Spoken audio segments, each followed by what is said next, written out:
하나님 말씀 갈라디아서 5장 1절에서 12절까지 보도록 하겠습니다. 갈라디아서 5장 1절에서 12절까지 한 절씩 교독하도록 합니다. 그리스도께서 우리를 자유롭게 하려고 자유를 주셨으니 그러므로 굳건하게 서서 다시는 종의 멍에를 매지 말라.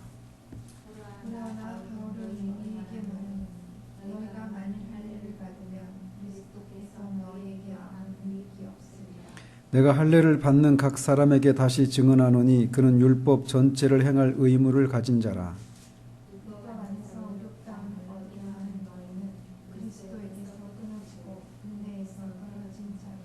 우리가 성령으로 믿음을 따라 의의 소망을 기다리노니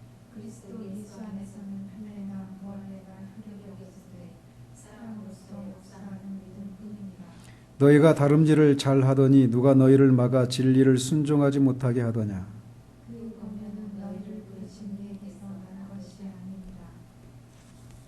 적은 누룩이 온 덩이에 퍼지느니라.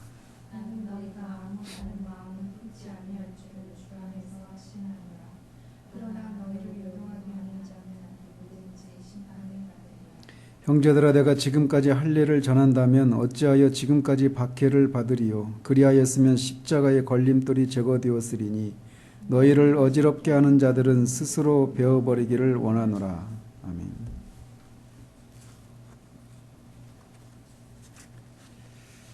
지난주에는 율법의 행위로 온전한 구원에 이르고자 하는 자, 즉 율법 아래 있고자 하는 자들에게 그들이 율법 아래 있고자 하는 자들이 원하는 맛처럼 되는 것이 아니라 오히려 그 결과는 그들에게서 자유를 빼앗고 하나님 나라 유업을 받지 못하는 결과를 가져온다라고 하는 것을 살폈습니다.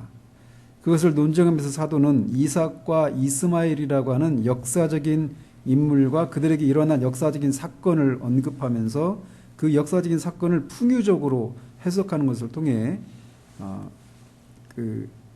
종의 자녀인 이스마엘의 길을 따르는 자들을 율법 아래 있는 자에 비유하면서 그런 자들은 결국 자유를 빼앗기고 유업을 받지 못한다라고 하는 사실을 살펴보았습니다. 따라서 율법 아래 있고자 하는 것은 어리석은 것이고 누구든지 그리스도 안에 있으면 영적으로는 자유 있는 여자의 아들인 이삭이라고 할 수 있는데 그 자유 있는 여자의 아들은 이삭들, 즉 우리 그리스도인들이 이 땅을 살아가면서 예상해야 하는 삶은 그 이삭이 이스마엘에게 핍박을 받았던 것처럼 우리가 핍박을 받아야 된다라고 하는 것을 예상해야 하고, 또 동시에 이스마엘이 아니라 이삭이 아브라함의 유업을 이어받은 것처럼 우리도 하나님 나라 유업을 이을 자라고 하는 자기 인식을 가져야 한다라고 하는 것을 말씀드렸습니다. 그렇기 때문에 이미 그리스도 안에서 자유 있는 여자의 자녀여서 자유하고 유업도 받을 자임에도 불구하고 다시 여종의 자녀가 되어서 자유를 속박당하고 유업을 얻지 못하게 되는 대로 돌아가려고 하는 것은 어리석은 것입니다. 사도는 오늘 본문에서도 계속해서 유대주의자들의 가르침과 사도 자신의 가르침을 대조하면서 하나는 거짓 가르침이고 다른 하나는 참 가르침이라고 하는 것을 논증해 나갑니다. 그러면서 이것을 두 가지 관점에서 논증을 해요. 그래서 1절에서 6절까지를 통해서는 율법 아래에서 의롭다함을 얻으려고 하는 너희와 사도 자신을 포함한 우리라고 하는 이 두 그룹의 사람을 대조하고 있고, 7절에서 12절까지를 통해서는 너희를 어지럽게 하는 자들, 즉 거짓 사도들과 또 사도 자신을 대조하면서 유대주의자들은 거짓 종교를 전하는 자이고 사도 자신은 참 종교를 전하는 사람임을 논증하고 있습니다. 사도는 먼저 1절에서 그리스도께서 우리를 자유롭게 하려고 자유를 주셨으니 그러므로 굳건하게 서서 다시는 종의 멍에를 매지 말라라고 말을 합니다. 사도는 이 말씀을 통해서 한 사람이 그리스도인이 된다라고 하는 것이 무엇인가를 명백하게 묘사하고 있습니다. 즉 한 사람이 그리스도인이 되기 전에 그는 자유가 없는 노예였다라고 말하고 있는 거예요. 우리를 자유롭게 하려고 이렇게 말씀하고 있는 것은 그전에는 우리가 자유롭지 못한 노예였다라고 말하고 있는 겁니다. 여기서는 물론 1차적으로 율법의 노예를 의미하지만 더 넓게 우리는 죄와 사망과 사탄과 세상과 율법의 노예들이었습니다. 그래서 한 사람이 그리스도인이 되기 전에는 그는 이렇게 자유가 없는 노예 상태였어요. 그런 노예 상태에 있는 자들을 그리스도께서 자유하게 해주셨다라고 말을 합니다. 즉 그리스도를 사도는 해방자로 그렇게 묘사하고 있는 거예요. 이렇게 노예 상태였던 율법과 죄와 사망과 사탄과 세상의 이 노예였던 우리를 해방시키신 그리스도께서 우리를 해방시키셨는데 그 일은 우리 개인적으로는 우리가 회심할 때 이루어지는 일입니다. 따라서 이렇게 그리스도로 말미암아서 노예 상태에서 해방되어서 자유자가 된 우리 그리스도인들은 다시는 종의 멍에를 매지 않고 자유자로서의 삶을 살아야 한다라는 거예요. 이것은 마치 남북전쟁을 통해서 노예에서 해방이 된 노예가 이제는 더 이상 전 주인에게 복종하지 않고 자신이 자유하고 정당하게 얻은 그 자유를 누리면서 살아가는 것이 마땅한 이치인 것과 같은 것이라고 할 수 있습니다. 우리는 그리스도를 믿기 전에 다 이렇게 율법의 종이었습니다. 그러나 이제는 우리가 자유하게 되었다라고 말을 하고 있어요. 우리가 그러면 무엇으로부터 자유하게 되었고 무엇을 향해서 자유하게 되었을까요? 그것은 먼저 우리의 양심이 죄책감으로부터 자유함을 얻었다라고 말할 수 있습니다. 그리스도 밖에 있었을 때 우리 양심은 끊임없이 우리 양심이 끊임없이 죄책감에 시달리면서 고통을 받고 있었습니다. 그렇게 우리 양심이 이제 그리스도에 의해서 죄책감으로부터 자유를 얻게 되었다라고 말할 수 있어요. 또 우리는 율법의 압제로부터도 자유를 얻었다라고 말할 수 있습니다. 그래서 율법을 지켜야만 하나님께 받아들여 줄 수 있다라고 하는 그 생각이 주는 결코 쉼이 없는 삶으로부터 우리는 자유를 얻게 되었습니다. 더 적극적으로는 우리는 그리스도를 통해서 하나님께 나아갈 수 있는 자유를 얻었다라고도 말할 수 있습니다. 우리는 이 극적인 삶의 변화들을 마틴 루터의 삶 속에서 더 분명하게 볼 수 있습니다. 그는 예수 그리스도의 복음을 받아들이기 전에 그의 양심은 끊임없이 죄책감에 시달렸고 율법의 압제와 율법을 지켜야만 하나님으로부터 하나님께 받아들여 줄 수 있다라는 생각에 끊임없는 계속해서 정도를 더해가는 그런 고행을 더해야만 했고 수없이 많은 죄에 대한 고백을 해야만 했지만 그의 삶은 점점 수렁에 빠지는 그런 삶이었습니다. 우리도 예수 그리스도를 믿음으로 하나님께 받아들이기 전에는 정도의 차이는 있지만 이런 상태 가운데 있었다라고 하는 것을 우리는 압니다. 그때 우리는 얼마나 두렵고 쉼이 없는 고통 가운데 시달려야만 했는지요. 존 버녀는 자신이 차라리 이성이 없는 거유가 되었으면 좋겠다라고는 생각을 했다고 고백했는데 그것은 방금 말씀드린 삶이 주는 고통 때문에 그런 고백을 했던 것이죠. 그러나 우리의 유일한 해방자이신 그리스도께서 그런 노예 상태 가운데 있었던 우리를 자유롭게 해주셨습니다. 따라서 우리는 그 안에서 굳건하게 서서 다시는 종의 멍에를 매지 말아야 합니다. 다시 말해서 우리는 그리스도께서 그분의 십자가의 죽으심과 다시 살아나심을 통해 우리의 죄값을 치르시고 우리의 죄를 용서해 주시고 죄책감에 시달리던 우리 양심에 자유를 가져다 주신 것을 힘껏 누려야 하는 것이에요. 그때 우리 양심이 죄책감으로부터 자유하게 된 것은 우리가 율법을 지켰기 때문이 아니었습니다. 율법을 지키는 것을 통해 하나님으로부터 용서와 은혜를 입을 수 있다라고 생각하는 그 생각에서 이어지는 삶은 마치 다시금 우리가 이미 벗어버린 멍에를 다시 매는 삶에 불과합니다. 수고하고 무거운 짐을 진 채 늘 두려움과 양심의 가책에 시달리는 삶이 바로 율법의 순종함으로 하나님께 받아들여질 수 있다는 생각이 가져다 준 삶인 것입니다. 전에는 우리가 그랬습니다. 그렇지만 이제 우리는 그리스도의 순종으로 인해서 더 이상 율법의 멍에를 맬 필요가 없게 되었습니다. 그것은 그리스도께서 우리를 위해 율법의 요구를 충족해 주셨기 때문입니다.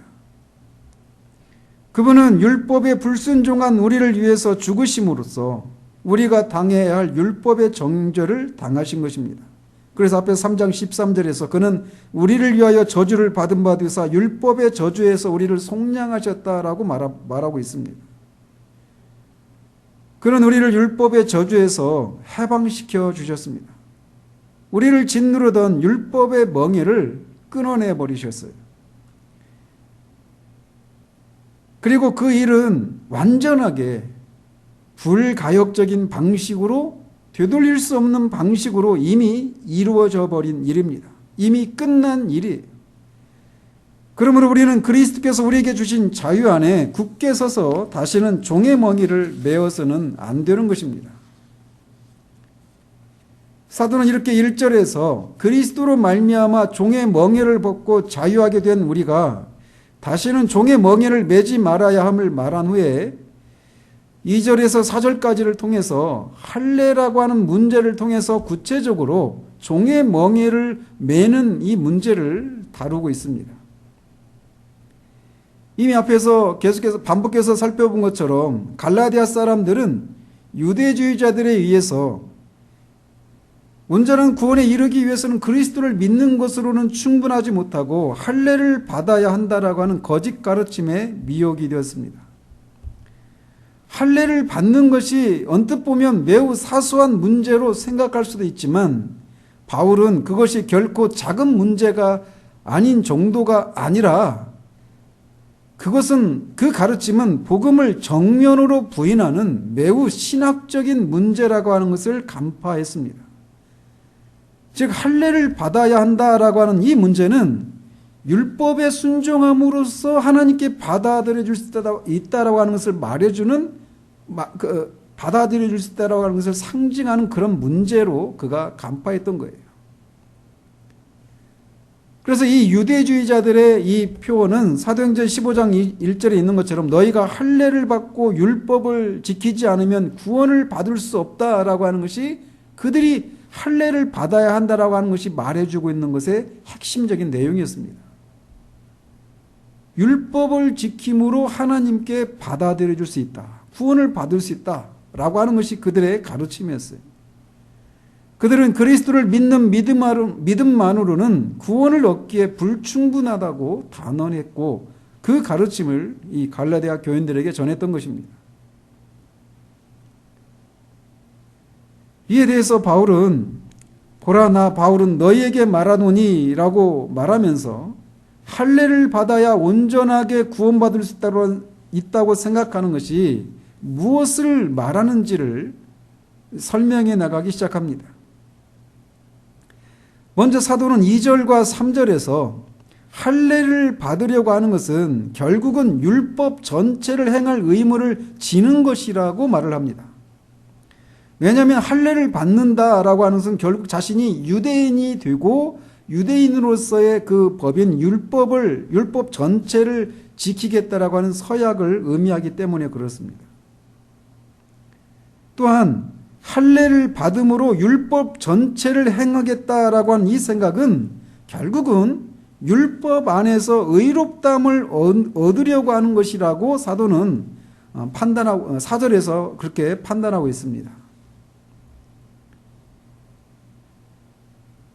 그러면서 이런 생각을 가진 사람들에게 사도는 매우 엄숙한 어조로 경고를 합니다. 그러면서 엄숙한 어조의 그 어조로 말을 할 때 사용하는 보라라고 하는 그 말을 시작으로 할례를 받는 것을 통해 율법 안에서 의롭다함을 받으려고 하는 생각을 가진 사람들이 결국이 무엇인가라고 하는 것을 말하기 시작합니다. 보라, 나 바울은 너희에게 말하노니 라고 말하면서 너희들은 이렇게 할례를 받으려고 하는 것은 결국은 너희들이 율법 전체를 지키고 또 율법 안에서 의롭다함을 얻으려고 하는 그런 생각에서 할례를 받아야 된다라고 말하고 있는 것인데, 그렇게 해야 너희들이 하나님 앞에 온전한 구원을 받을 수 있다라고 생각하는데 그것이 아니다라고 말하고 있어요. 오히려 그것은 너희들의 생각과는 정반대의 결과를 가져올 뿐이라고 말합니다. 그러면서 2절에서는 그리스도께서 너희에게 아무 유익이 없게 된다라고 말하고 있고, 또 4절에서는 너희가 그리스도께서 끊어지고 은혜에서 떨어지게 된다라고 말을 하고 있습니다. 즉 자신 스스로는 구원에 이를 수 없기에 해방자이신 구원자이신 예수 그리스도를 믿고 나서 할례를 받으려고 하는 것은 그리스도를 얻고 그리스도 안에 있는 은혜를 얻고 더해서 무엇인가를 얻으려고 생각하고 있는데, 그것이 아니라 오히려 그 생각은 그리스도에게서 끊어지고 은혜에서 떨어지는 결과를 가져올 뿐이라고 말을 하고 있는 거예요. 그래서 사도는 할례를 택하든지 그리스도를 택하든지 둘 중에 하나를 선택해야지 둘 모두를 가지고자 하는 것은 결국은 그리스도의 은혜에서 떨어지는 결과를 가져올 뿐이다라고 말하고 있어요. 할례를 행하는 것이 상징하고 있는 율법의 종교를 택할 것이냐, 아니면 그리스도를 선택하는 것을 통해 상징하는 은혜의 종교를 선택할 것이냐, 둘 중에 하나이지 이것도 없고 저것도 없는 이런 다른 길은 없다라고 말을 하고 있는 것입니다. 그리스도로 충분하기 때문에 그리스도 위에 다른 무엇을 더할 필요도 없을 뿐만 아니라 더할 수조차 없다라는 거예요. 그리스도가 무엇인가를 더하는 것은 그리스도에게서 끊어지고 은혜에서 떨어지는 그런 결과를 초래할 뿐이다라는 겁니다. 그리스도로 충분하다라는 겁니다. 그래서 의롭게 되는 길은 오직 믿음으로, 오직 은혜로, 오직 그리스도로 충분합니다. 이게 종교 개혁자들의 슬로건이었어요. 솔라 피데, 솔라 그라티아, 솔라 크리스투스. 오직 믿음으로만, 오직 은혜로만, 오직 그리스도로만 충분하다라는 겁니다. 사람이 의롭게 되기 위해서는 말이죠. 이처럼 사도는 2절에서 4절까지를 통해서 그리스도 위에 무엇인가를 더하려는 너희들의 결국은 너희들이 의도하는 바와는 달리 그리스도의 은혜에서 끊어진다라고 경고합니다. 그러면서 5절과 6절에서는 이런 너희들과 다른 우리를 대조하고 있습니다. 우리는 물론 사도 자신도 포함되어 있죠. 그래서 사도 자신도 포함한 우리라고 불리는 사람들은 그들만 종의 멍에서 벗어난 참된 신자요 그리스도의 은혜 아래 있는 사람들이라고 말을 하고 있습니다. 그래서 5절과 6절에 우리가 성령으로 믿음을 따라 의의 소망을 기다리노니 그리스도 예수 안에서는 할례나 무할례나 효력이 없으되 사랑으로서 역사하는 믿음뿐이니라 라고 말합니다. 사도는 여기서 특히 강조하고 있는 것이 있는데 그것은 바로 믿음입니다. 성령으로 믿음을 따라 사랑으로서 역사하는 믿음뿐이니라 라고 한 말을 통해 믿음을 강조하고 있어요. 그래서 앞에 2절과 4절에서는 너희들, 즉 율법의 행위를 율법 안에서 의롭게 되려고 하는 그런 너희들, 그들은 결국 행위를 강조하고 있는 겁니다. 율법의 행위를. 그런데 너희들과 대조되는 우리는 참된 신자인 그리스도 안에 있는 우리는 너희들과 대조되는데 너희들은 행위를 강조하지만 우리는 믿음을 강조한다라고 말하고 있는 거예요. 그래서 우리는 너희들과 다른데 그것은 먼저 너희들은 율법을 따라 의에 이르고자 하지만 우리는 믿음을 따라 의의 소망을 기다린다라고 말합니다. 의의 소망을 기다린다라고 하는 말은 소망을 기다린다. 소망은 아직 이루어지지 않은 것을 말하는 거예요. 이루어지지 않은 것을 기다린다. 즉 이렇게 말하고 있단 말이에요. 그래서 이것은 아직 현재 주어지지 않은 미래의 것을 의미하고 있어요. 즉 이것은 믿음으로 의롭게 된 우리가 장차 우리의 몸의 구속을 통해 완성될 완전한 구원, 즉 영화를 의미한다라고 말할 수 있습니다.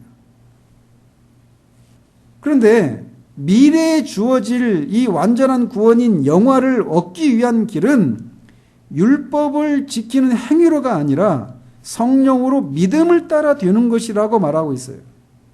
즉 미래의 구원인 영화가 믿음으로 주어지는 선물인 것처럼 이 땅에서 주어지는 칭의, 즉 의롭다함을 얻는 것도 율법을 지킴으로가 아니라 믿음으로 된다라고 하는 것을 말하고 있는 셈입니다. 그래서 존 스토트는 이 부분을 이렇게 말을 해요.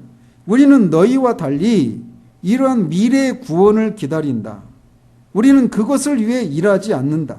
단지 믿음으로 그것을 기다린다.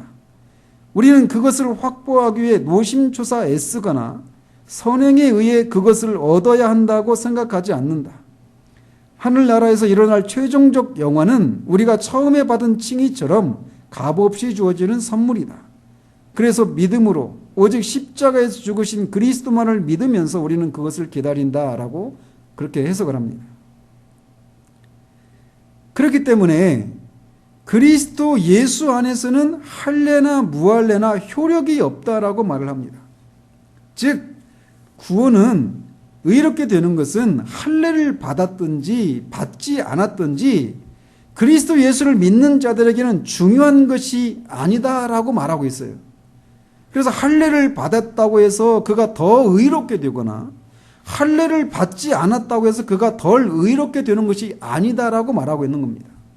중요한 것은 우리가 믿음으로 그리스도 안에 있는가 아닌가 이것에 의해서 의롭게 되거나 의롭게 되지 않는 것이지 할례를 받거나 무할례 상태이거나 그건 중요하지 않다라고 말하고 있어요. 그래서 모든 신자들은 그리스도를 믿는 믿음 안에서 동일한 의를 얻습니다. 그래서 사도 바울이 얻었던 의나 우리가 얻었던 의나 똑같아요. 그래서 중요한 것은 믿음이지 행위가 아니다라고 말하고 있어요. 너희들의 강조점이 행위에, 율법의 행위에 강조점을 두고 있는데 우리는 그것이 아니라 믿음을 사도하고 있는 거예요. 그렇지만 만약 사도의 진술이 여기에서 그친다라면 곧장 우리는 사도는 이런 질문을 받게 될 것입니다. 그렇다면 우리가 예수 그리스도를 믿기만 하면 의롭게 되고 의롭게 된 사람들은 이제 율법이나 선행과는 상관이 없이 마음대로 살아도 된다는 말인가? 즉 무율법주의적인 그런 생각을 조장하는 것이 아닌가라고 하는 그런 반박을 받을 수 있단 말이죠. 이에 대해서 사도는 그렇지 않다라고 말합니다. 믿음으로 의의 소망을 기다리는 신자들 안에는 성령님이 계십니다. 그렇기 때문에 그는 성령으로 믿음을 따라라고 하는 말을 덧붙이고 있는 거예요. 그런데 이렇게 신자들 안에 있는 성령님은 우리를 사랑으로 역사하도록 하신다라고 말하고 있어요. 이것에 대해서는 뒤에 이제 22절과 23절에서 더 구체적으로 다룰 것이지만 사도는 여기에서 매우 주도 면밀하게 예수를 믿어 의롭게 되었고 장차 영화롭게 될 소망을 가진 사람은 율법의 선행과는 무관한 삶을 살아도 된다는 말이냐라고 하는 그 생각을 기각하고 있는 겁니다. 사도는 그리스도인의 삶은 믿음의 삶일 뿐만 아니라 성령 안에서의 삶이고 우리 안에 내주하시는 성령님은 우리를 사랑의 선행을 하도록 이끌어 가신다라고 말하고 있는 거예요. 그래서 사랑으로서 역사하는 믿음이라고 하는 말을 통해 그 믿음이 참된 믿음인지 아닌지의 여부는 사랑의 행위들이 동반되는지에 따라 알 수 있다라고 말하고 있는 셈입니다. 이 말은 사랑의 행위에 의해서, 선행에 의해서 의롭게 된다라고 하는 말이 아니라 우리가 정말 참된 믿음을 소유했고 그 결과 성령께서 우리 안에 내주해 계신다라면 그것에 의해서 우리 안에 내주해 계시는 성령의 역사에 따라 우리는 사랑의 행위들이 반드시 그 열매로 나타나게 되어 있다라고 말하고 있는 셈이에요. 따라서 우리가 여기에서 한 가지 중요한 사실을 알 수 있는데, 구원하는 믿음은 사랑으로 역사하는, 즉 사랑으로 주님을 위한 선행을 하는 삶으로 나타난 믿음이다라고 하는 것을 알 수 있습니다. 즉 칭의와 성화는 분리가 되지 않는다라는 거예요. 성화의 삶은 그 사람의 칭의가 옳은 것임을, 참된 것임을 나타내는 것이다라고 말할 수 있다라는 거죠. 이렇게 1절에서 6절까지를 통해 너희들과 우리를 대조하면서 각각의 결과가 다르다라고 하는 것을 대조하고 있습니다. 그러면서 그는 이제 7절에서 12절을 통해서 이렇게 너희를 그런 거짓 가르침으로 이끈 사람들인 거짓 교사와 하나님의 진리를 전하는 사도 자신을 대조하고 있습니다. 7절에 너희가 다름질을 잘 하더니 누가 너희를 막아 진리를 순종하지 못하게 하느냐라고 묻습니다. 여기서 우리가 주목할 것은 바울은 그리스도인의 삶을 자주 다름질하는 것에, 경주하는 것에 비유하곤 합니다. 즉 그는 기독교라고 하는 것은 마땅히 믿어야 할 정통 교리를 믿는 것에서 그치는 것이 아니라 믿는 것을 행동으로 옮겨야 한다라고 하는 것을 다름질하는 것에 비유하고 있는 거예요. 믿고 믿은 그 자리에 가만히 서 있는 것이 아니라 그 믿음이 지향하는 바를 적용하면서 달려가는 것, 그것이 기독교다라고 말하고 있는 거예요. 우리는 앞에 6절에서도 그런 이 사실을 사랑으로 역사하는 믿음이라고 하는 말을 통해 기독교가, 참된 기독교는 그런 진리를 믿는 것과 그 진리를 적용하고 실천하는 이런 내용이 같이 있는 것이라고 하는 것을 드러낸 바가 있습니다. 한편 사도는 갈라디아인들이 그리스도인의 경주를 시작했고 처음에는 다름질을 잘 했었다라고 말합니다. 그래서 그들은 그리스도께서 그들을 자유하게 하셨다라고 하는 사도가 전한 그 진리를 믿고 그 진리에 순종하면서 그리스도께서 주신 자유를 한동안은 누렸었어요. 그렇지만 누군가가 그들이 달려가던 길에 장애물을 놓은 거예요. 그리고 그들이 거짓 교사들인데 그들은 갈라디아인들에게 그들이 처음에 받아들였던 진리를 반박했습니다. 그리고 그 진리를 전한 사도 바울에 대해서도 음해를 했어요. 그런데 어리석게도 갈라디아인들은 그 거짓 교사들의 이 가르침을 받아들였고 그 결과 그들은 그리스도를 버렸고 은혜에서 떨어진 것입니다. 그래서 바울은 이 갈라디아인들에게 너희들에게 그 가르침을 전한 거짓 교사들의 그 가르침이 어디로부터 말미암은 것인지, 그리고 그것은 어떤 결과들을 만들어냈고 그것의 결국은 무엇인가를 이제 7절에서 12절까지를 통해 그거를 논증하고 있는 겁니다. 그러면서 먼저 이 거짓 교사들의 가르침이 어디에 기원하고 있는가를 말하고 있는데 그 18절에서 이렇게 말하고 있어요. 그 권면은 즉 예수를 믿는 것으로는 충분하지 않고 율법을 지키는 것을 통해 의롭게 된다라고 하는 이 권면은 너희를 부르신 이에게서 난 것이 아니다라고 말하고 있습니다. 앞에 1장 6절에서 그리스도의 은혜로 너희를 부르신 이라고 하는 말을 통해 이 갈라디아인들은 하나님으로부터 부르심을 받은 사람들이었어요.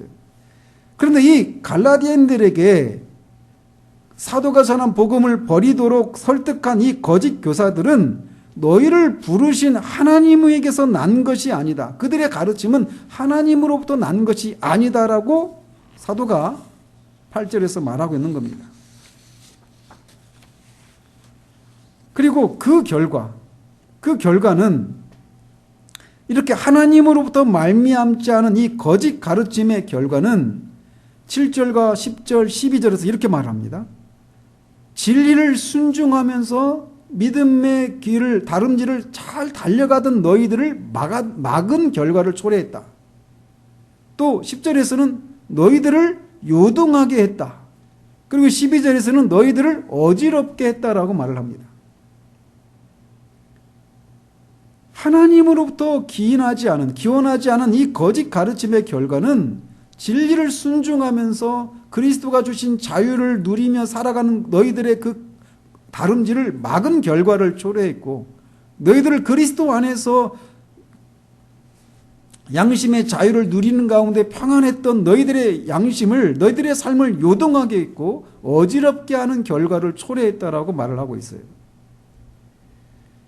그러면서 사도는 9절에서 이 거짓 교사들의 거짓 가르침은 적은 누룩이 온 덩이에 퍼지느니라 라고 하는 이 속담을 인용해서 이 거짓 가르침은 결코 작은 것이 아니다라고 하는 것을 말해주고 있어요. 그래서 이 거짓 가르침은 갈라디아인들에게만 오염을 가져오는 그런 것일 뿐만 아니라 기독교 공동체 전체를 오염시키는 누룩과 같다라고 말을 합니다. 따라서 사도는 이 거짓 가르침에 저항해야만 했던 것입니다.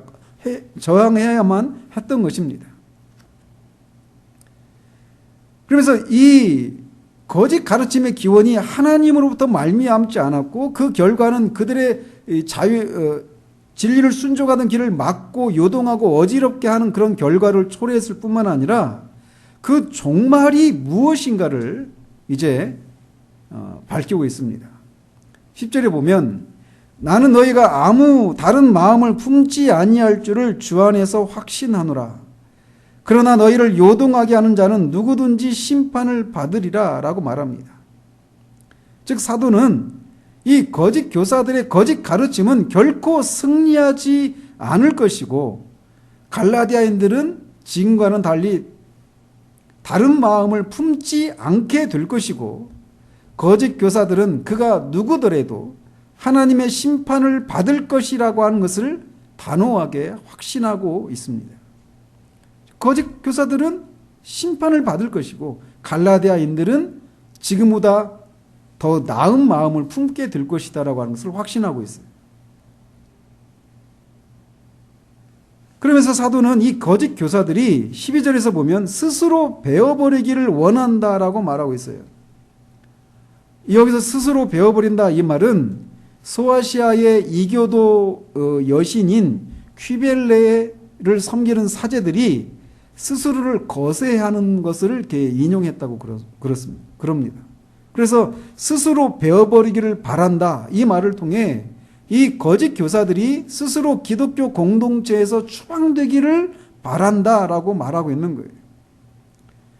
어떻게 보면 이런 말들은 굉장히 과격한 그런 말처럼 들릴 수 있는데 사실 우리가 앞에서 1장에서 살펴봤던 것처럼 내가 전한 복음 위에 다른 복음을 전하는 자는 그가 누구더라도 천사를 알지라도 저주를 받을지어다라고 말했던 그 사도의 그 정서에서 우리가 정서를 살펴봤던 것처럼 사도가 이렇게 거짓 교사들을 향해서 하나님의 심판을 받을 것이고 스스로 거세를 하는 것처럼 그렇게 공동체에서 추방될 것이 되기를 바란다라고 그렇게 과격한 말을 하는 것은 하나님의 교회와 하나님의 복음을 향한 그의 사랑 때문에 이런 말을 하고 있는 것입니다.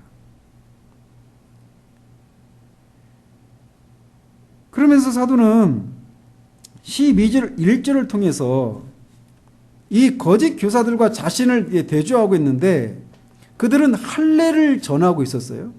그런데 자신은 할례를 전하고 있지 않다라는 겁니다.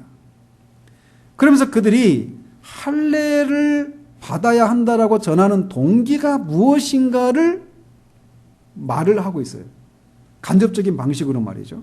그래서 11절에 보시면 형제들아 내가 지금까지 할례를 전한다면 어찌하여 지금까지 박해를 받으리요. 그리하였으면 즉 내가 여전히 할례를 전한다면 십자가의 걸림돌이 제거되었으리니 라고 말을 합니다.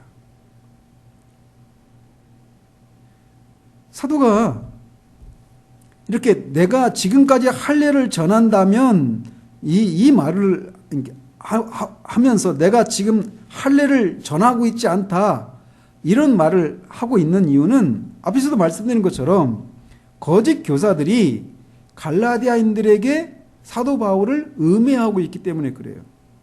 즉 사도 바울도 자신들이 전하는 것처럼 할례를 받아야 한다라고 전하고 있다라고 갈라디아인들에게 사도 바울을 음해하고 있는 것입니다. 그래서 이런 변명이 필요했던 거예요.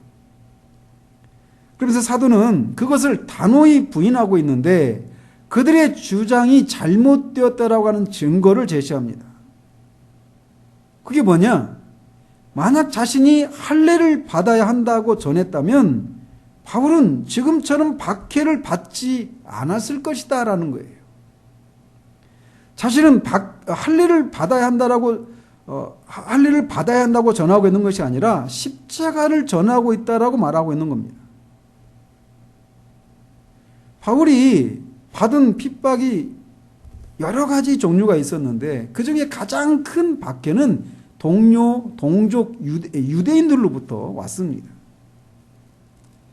그것은 그가 할례를 받아야 한다라고 전하지 않고 있었기 때문이에요. 즉 그것은 결국 모세의 율법을 부인하고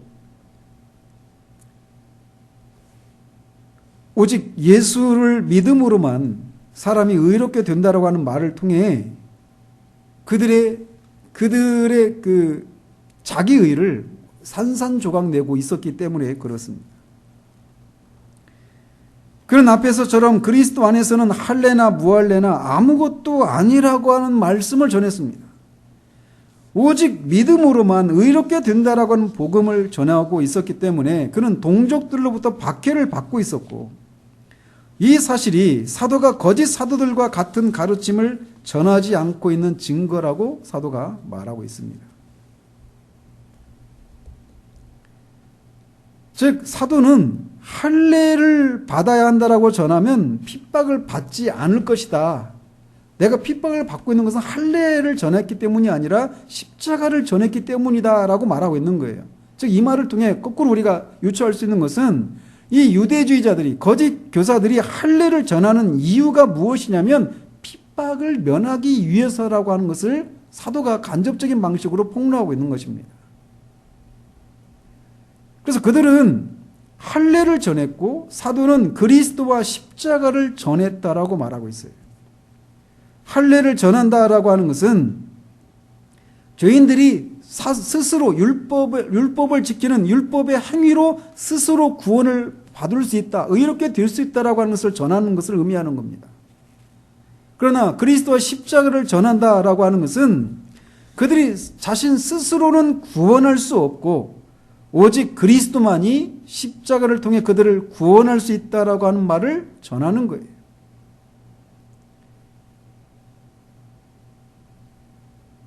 그래서 할례를 전하는 것은 사람들의 비위에 맞춘 그런 메시지이기 때문에 사람들을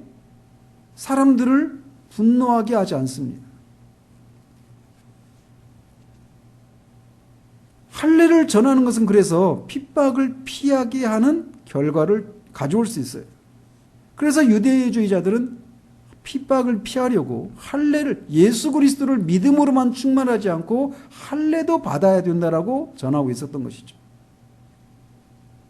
그러나 십자가에 죽으신 그리스도만을 전하는 것은 핍박을 불러오게 되어 있습니다. 사람들은 자신이 십자가를 통해서만 구원받을 수 있다라고 하는 말을 듣기 싫어하고 그런 설교를 하는 자들을 반대합니다. 그런데 바울은 핍박을 받고 있기 때문에 자신이 할례를 전하지 않고 있다라고 주장하고 있는 거예요. 반대로 그는 십자가에 달리신 그리스도를 전했기에 십자가라고 하는 걸림돌이 제거되지 않았다라고 말하고 있는 거예요. 여전히 유대인들에게는 십자가에 죽으신 그리스도를 전하고 있었기 때문에 그들에게 여전히 그리스도의 십자가가 유대인들에게 걸림돌이 되고 있었던 것이죠. 그래서 그리스도의 십자가로 인한 핍박을 피하기 위해서 갈라디아인들에게 할례를 받으라고 거짓 가르침을 전한 자들은 거짓 교사들이었습니다. 이렇듯 핍박이나 반대는 참된 그리스도인 설교자를 나타내는 표지다라고 말할 수 있습니다. 앞에서도 우리가 4장 29절에서 우리가 살펴보았듯이 이 세상 영적인 이삭들은 언제나 영적인 이스마엘들에게 핍박을 받는 것을 예상해야 합니다. 이것은 구약의 모든 하나님의 선지자들 또 하나님의 백성들의 삶이 다 그것을 강력하게 증거하고 있습니다. 신약의 사도들도 마찬가지고 지난 2000년 동안의 기독교의 역사 가운데 언제나 은혜의 복음을 전한 사람들은 은혜의 복음에다가 무엇인가를 더한 사람들로부터 항상 핍박을 받아왔습니다. 따라서 핍박을 받고 있는 것, 그것은 그가 복음을 증거하고 있다라고 하는 증거 중에 하나가 될 수 있습니다. 물론 이단들도 박해를 받기 때문에 자신들이 그 박해를 받는 것 그 자체가 어떤 참된 복음을 전하고 있다라고 하는 충분한 그런 조건은 되지 못해요. 왜냐하면 이단들도 말씀드린 것처럼 이단들도 핍박을 받기 때문에. 그래서 그들은 자신들도 소수고 핍박을 받고 있으니까 자신들도 참된 복음을 전하는 사람이다. 우리 교회가 참된 교회다 이렇게 주장하는데 그런 의미에서 말하고 있는 게 아닙니다. 십자가에 달리신 그리스도로만 우리가 의롭게 될 수 있다라고 하는 이 복음을 전할 때 또 그 복음을 믿고 살아갈 때 우리가 예상해야 될 것은 항상 이런 핍박입니다.